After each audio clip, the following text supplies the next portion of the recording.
Magandang gabi po mga ka-STL. Narito na po ang resulta ng STL Bataan para sa araw na to, third draw. January 8, 2025, araw ng Miyerkules. Naway ang mga natayain niyo pong mga numero kanina ay manalo nawa ngayong gabing ito, 8 PM. Kaya kunin niyo na po ang inyong mga tickets.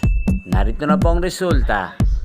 Ang mga numerong nanalo sa STL Bataan ngayong gabing ito, January 8, 2025, 8 PM, third draw result, 18 at 14 in exact order. Sa lahat po ng tumaya kanina sa STL Bataan para sa third draw ng 18 at 14, congrats po sa inyo. Panalo po kayo again, 18 at 14. At ngayong gabing ito sa STL Bataan, atin pong i-shoutout ang laging nanonood sa channel na to, si Kuya Marky. Kuya Marky ng Bataan, shoutout po sa iyo. Naway nasa mabuti ka pong kalagayan. At sa lahat po ng mga taga-Bataan dyan, shoutout po sa inyo. Inyo pong napanood ang resulta ng STL Bataan sa channel na to, Roderick Hernandez TV.